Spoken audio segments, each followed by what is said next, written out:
All right, guys, today's video is competition with neighbors using watering holes. So here we're moving away from food plots.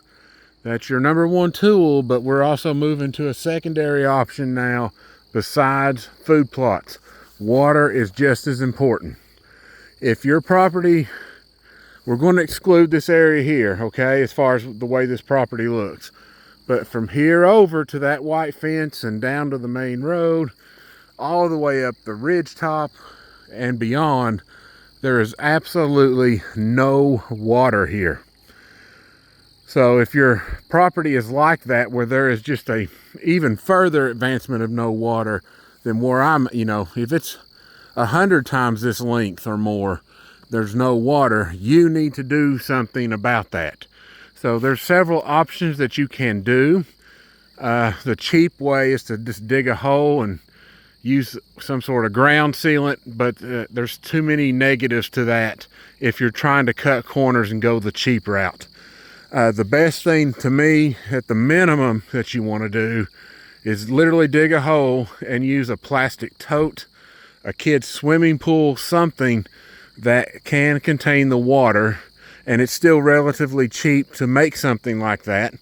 Fill it up around the edge of the pool so the animals don't get trapped in the hole or turn their hooves in there. You want them to be uninjured when they come to your drinking hole. Then once you put the pool in there or your plastic tote, make sure you put a branch of some sort or a log in there if critters fall in, that they do not die. You don't want raccoons drowning in there. You definitely don't want fawns drowning in it, which leads me later on to the next part of this. But you definitely don't want any dead animals hanging around in there, especially in wooded areas where squirrels can accidentally fall in and maybe not be able to get out because those kiddie pools are slick on plastic. They would literally have to eat themselves out of that plastic to try to maybe survive that, and you don't want that to happen. So at least put a limb in there so something can crawl out. Now there's an advanced step to this, and I highly recommend this advanced step. So if you're in competition with your neighbor and he doesn't have water and you are adding water holes, take it to the next level. Even though you've done beat him on watering, you can add vitamins and minerals. They do sell vitamin mineral water for deer. If you want to go that route, I highly recommend that. That is an additional opportunity to give them valuable nutrition while they are taking a drink.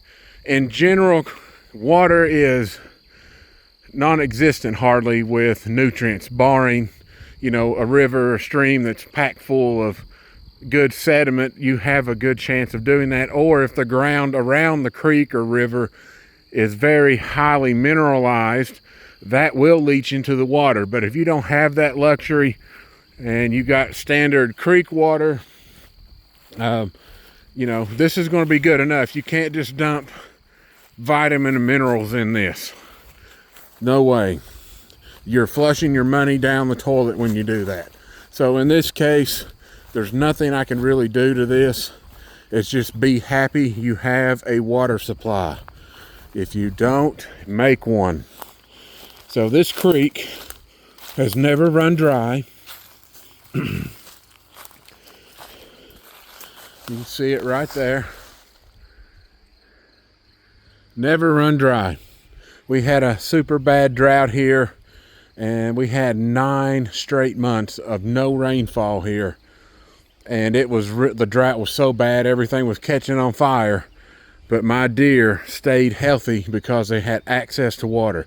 This creek runs across the road and way back into several people's property through here. So it's a long-lived creek, and this actually drains into the Tennessee River a long way down from where I'm standing now. So this is a super long water supply that deer locally here know to come to during times of drought, or maybe a mini drought where plants are not providing enough water in the plant itself to meet their daily needs. They can come down here, get a quick sip or a good drink, and move on. So I have one luxury item, and that is a flowing creek. So thank goodness for this creek. I can also use that to try to, water the plot in the future if I can get me a good pump. And if drought shows up, I could really flush that up and store water in those plants, which will make those deer really happy. All right, so let's talk more about the advantage of vitamin water. I've done some research on this a while back, but it's been, I'd say 5 or 6, 7 years ago, somewhere in that time frame.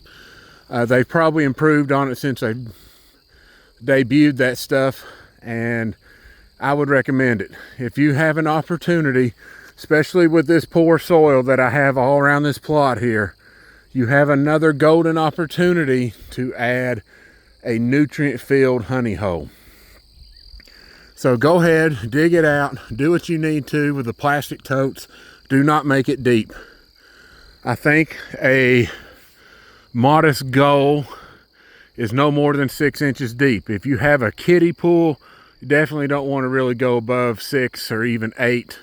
8's kind of pushing it. If a fawn was to fall in there, they could literally drown if they're newborns. If they're strong fawns, that won't matter. They can get out of 8 inches of water. If they can't, that might be the Darwin Award. They should have plenty of strength to get out by then. But don't go any deeper than 6 inches, especially when newborns are, being born. They're still kind of weak. They're clumsy. You don't want them drowning in your watering hole. So keep it in that 6-inch range. Now, if you happen to be an absentee landowner and you don't think 6 inches of water is going to hold, especially if you do like a plastic tote, you might need to set out multiple watering holes. Remember, you're in competition with your neighbor, so your goal is not to run out of water.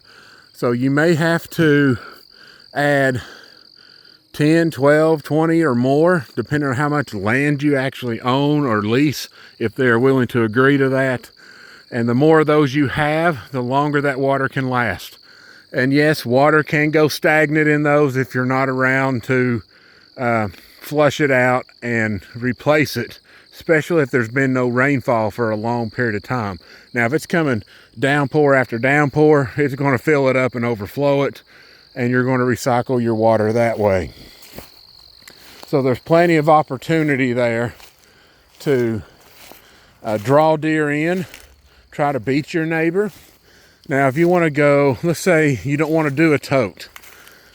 Totes are too small. I've got way too many deer. Kiddie pool won't work. Still too many deer. Then we move on to the next step. That next step is digging a pond. Now, I am also fortunate that, let me get up here a little higher so you can see better. The neighbor that lives in this big house over here has 2 ponds on his property. They are very shallow ponds, except for one I think is about 2 feet deep at its deepest end at the most. He had some fish in there, but I don't even know if they're still alive or not. So let me get up here a little higher.